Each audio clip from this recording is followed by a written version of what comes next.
Party వీడుతున్న వారిపై BRS Siddipet MLA Harish Rao తీవ్ర స్థాయిలో మండిపడ్డారు. కొంతమంది రాజకీయ అవకాశవాదులు, పవర్ బ్రోకర్లు ఈ రోజు పార్టీని విడిచి వెళుతున్నారని ఆగ్రహాన్ని వ్యక్తం చేశారు. మన పార్టీ పెట్టినప్పుడు కూడా 10 మంది మాత్రమే ఉన్నారని, ఆ సమయంలో తెలంగాణ వచ్చేది లేదు, సచ్చేది లేదని వెటకారం చేశారని, కానీ కేసీఆర్ కోట్లాడి తెలంగాణ తెచ్చారన్నారు.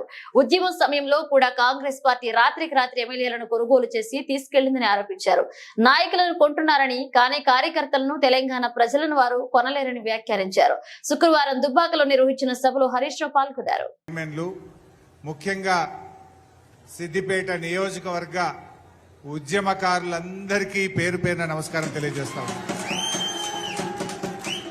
మా సిద్దిపేట జర్నలిస్ట్ సోదరులకు కూడా నా హృదయపూర్వక నమస్కారం తెలియజేస్తా ఉన్నా.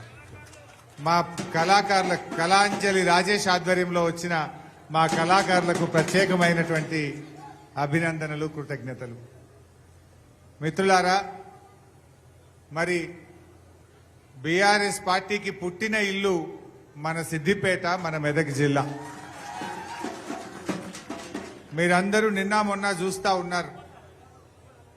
ఉద్యమంలో మనందరం పోరాడి కానే కాదు రానే రాదన్న తెలంగాణ మన కేసీఆర్ తెచ్చిపెట్టిండు. కేసీఆర్ లేని తెలంగాణ ఉద్యమం ఉన్నదా? కేసీఆర్ లేకుండా తెలంగాణ రాష్ట్రాన్ని ఊహించగలుగుతామా? ఆనాడు రానే రాదన్న తెలంగాణను కేసీఆర్ పోరాడిండు, మనకు తెచ్చిపెట్టిండు. అప్పుడు కూడా తెలంగాణ ఉద్యమం చేసేటప్పుడు రాత్రికి రాత్రి కాంగ్రెస్ నాయకులు కేసీఆర్ చుట్టూండే నాయకులను ఎత్తుకుపోయింది. కరీంనగర్ జెడ్పీ చైర్మన్ రాజేశ్వరరావు గారు ఉంటే అప్పుడు మన సిద్దిపేట ఉప ఎన్నిక అవుతుంది, ఆయనను లావట్టుకొని వెళ్ళిపోయింది.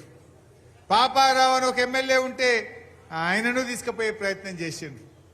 నేను ఒకటే చెప్తున్నా కాంగ్రెస్ వాళ్లకు, మీరు నాయకుల్ని కొనగలుగుతారేమో, నాయకులను బెదిరించి భయభ్రాంతులకు గురి చేసో ప్రలోభాలకు గురి చేసి తీసుకుపోతారేమో కానీ మా బీఆర్ఎస్ పార్టీ కార్యకర్తల్ని కొనలేరు, తెలంగాణ ప్రజల్ని కొనలేరు అనేటువంటి విషయాన్ని ఇవాళ గుర్తుపెట్టుకోవాల్సిన అవసరం ఉంది.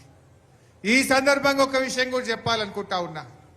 ఏ నాయకులైతే ఇప్పుడు పార్టీ నుంచి పోతున్నారో రేపు భవిష్యత్తులో దండం పెట్టినా వాళ్ళని తిరిగి పార్టీలోకి తీసుకునే ప్రశ్నే లేదు. పార్టీకి ద్రోహం చేసినోడు ఇలా కన్న తల్లికి ద్రోహం చేసినట్టే. పార్టీ ద్వారా పదవులు పొంది, పార్టీ ద్వారా అవకాశాలు తీసుకొని పార్టీకి మోసం చేస్తే ఎప్పుడు కూడా వాళ్ళని క్షమించే ప్రశ్నే ఉండదని చెప్పి కూడా నేను మనకు చేస్తా ఉన్నా. మిత్రులారా, మనం ముఖ్యంగా సిద్దిపేట కార్యకర్తలం ఒక చరిత్ర ఉన్నది. తెలంగాణ ఉద్యమంలో ఎక్కడ పోరాటం ఉన్నా మనం పోని పోరాటం లేదు, ఎక్కడ ఉప ఎన్నిక ఉన్నా మనం పోని గడ్డ లేదు. ఇదే మెదక్ ఎంపీ ఎన్నిక గతంలో పెద్ద మెజార్టీనిచ్చి 3-4 కాన్స్టిట్యున్సీల మైనస్ ను కూడా కవర్ చేసి ఎంపీలను గెలిపించుకున్న చరిత్ర మన సిద్దిపేటకు ఉన్నది. ఇప్పుడు కూడా నేను దయచేసి మీతో కోరేది ఒక్కటే, ఇది మనకు పరీక్ష, ఇది మన ప్రతిష్ట. నేను దయచేసి కార్యకర్తలకు దండం పెట్టి కడుపులో తలబెట్టి కోరుతా ఉన్నా, నా ఎన్నిక కోసం మీరు ఎట్లా కష్టపడ్డారో వెంకట్రామరెడ్డి గారి కోసం కూడా అంతే కష్టపడి పనిచేయాలని చెప్పి నేను కోరుతా ఉన్నా. ఇది మన పార్టీ ప్రతిష్ట, మన సిద్దిపేట ప్రతిష్ట. ఇవాళ ఎవడే సిద్దిపేటలో పోటీ చేసేటోళ్ళు?